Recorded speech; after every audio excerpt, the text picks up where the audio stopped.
کہ ہم اللہ رب العزت سے محبت کرتے ہیں، تو اللہ رب العزت نے اپنے کلام کے ذریعے اپنے محبوب محمد رسول اللہ صلی اللہ علیہ وسلم کو قرآن کریم کے اندر یہ بتلا دیا اور پیغمبر صلی اللہ علیہ وسلم سے یہ اعلان کروایا گیا کہ محبت صرف دعویٰ کرنے کی چیز نہیں ہے، محبت صرف دعویٰ کرنے کی چیز نہیں ہے اور اس کا ایک معیار ہے، اور وہ محبت جو محبوب وہ محبت معتبر ہے کہ جو محبوب کے مرضی کے مطابق ہو، اور اس محبت کا معیار بھی اللہ رب العزت کے ہاں معتبر ہے کہ جو نبی کریم صلی اللہ علیہ وسلم کی اتباع میں کی جائے،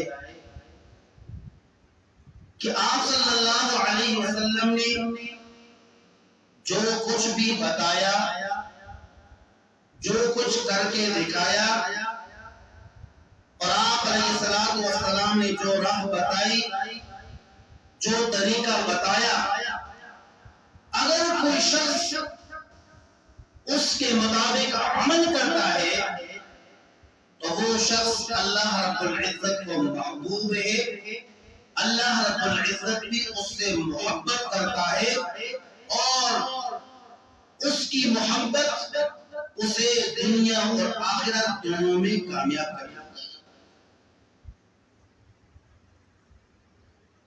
محبت صرف دعویٰ کرنے کی چیز نہیں ہے کہ صرف دعویٰ کرنا یہ کافی ہے، وہ محبت معتبر ہے جو محبوب کے مرضی کے مطابق ہے۔ دوسری آیت کے اندر اللہ رب العزت ارشاد فرماتے ہیں کہ اتباع کے ساتھ طاعت کا بھی حکم دیا ہے کہ قل اطیعوا اللہ والرسول، کہ اللہ اور اس کے رسول کی اطاعت کرو، اور اگر ان دونوں اطاعتوں کو کوئی نہیں مانتا، اس سے اعراض کرتا ہے، روگردانی کرتا ہے، تو اس عمل کو کافر کا عمل قرار دیا گیا۔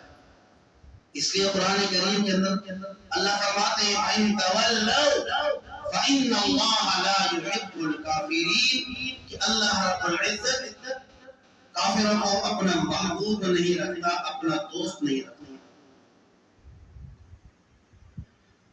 ترمذی کی ایک روایت ہے، کیونکہ ماہ ربیع الاول کا مہینہ شروع ہے، آج غالباً 8 ربیع الاول ہے۔ ترمذی کی ایک روایت ہے،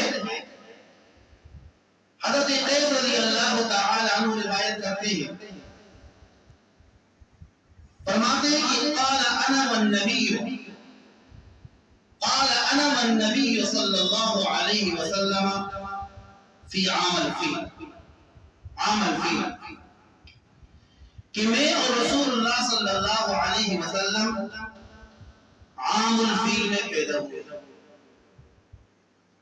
عام الفیل سے کیا مراد ہے؟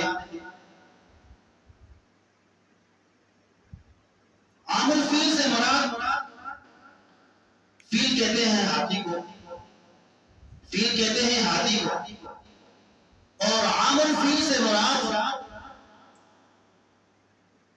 یہ مراد ہے کہ جس وقت یمن کے بادشاہ حاکم نے، ابرہہ نے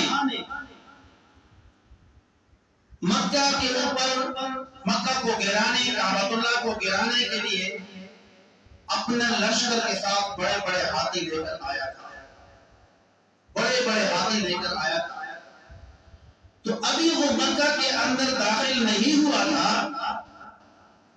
اللہ رب العزت نے اپنے چھوٹے چھوٹے پرندوں ابابیل کے ذریعے سے اس پورے لشکر کو تباہ و برباد کر دیا، تیز نیز کر دیا۔ سورہ فیل کے اندر اس کا تذکرہ ہے۔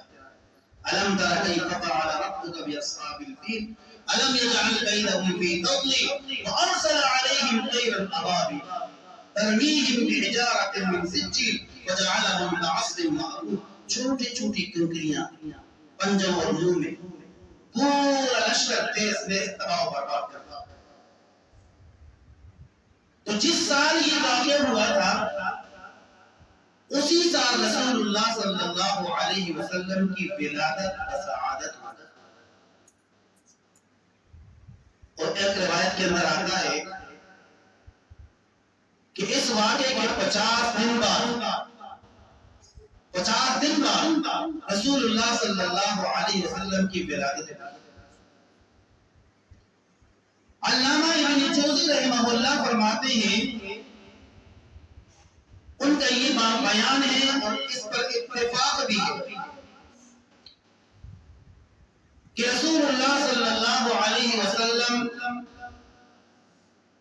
عام الفیل ربیع الاول کے مہینے اور 2 شمبہ یعنی پیر کے دن پیدا ہوئے۔ آپ کی ولادت عام الفیل ربیع الاول اور 2 شمبہ یعنی پیر کا دن تھا۔ رسول اللہ صلی اللہ علیہ وسلم کی ولادت کا سعادت۔ اور اسی طرح روایات کے اندر اختلاف ہے۔ بعض حضرات فرماتے ہیں ان دنوں کے اندر اختلاف ہے۔ ایک روایت کے اندر آتا ہے کہ رسول اللہ صلی اللہ علیہ وسلم کی ولادت 8 ربیع الاول کو ہوئی۔ بعض روایت کے اندر آتا ہے 12 ربیع الاول کو ہوئی، بعض کے اندر 2 ربیع الاول، بعض کے اندر 17 اور 18 ربیع الاول کو ہوئی۔ یہ مختلف قسم کی روایتیں ہیں۔ علامہ قسطلانی رحمہ اللہ نے اکثر محدثین کا قول نقل کیا ہے، ذکر کیا ہے۔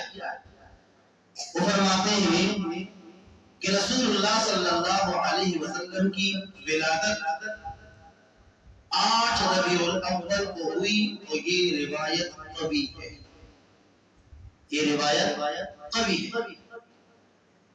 اسی طرح علامہ احمد رضا خان بریلوی فتاوی رضویہ کے اندر لکھتے ہیں کہ رسول اللہ صلی اللہ علیہ وسلم کی ولادت کا سعادت 8 ربیع الاول کو ہوئی۔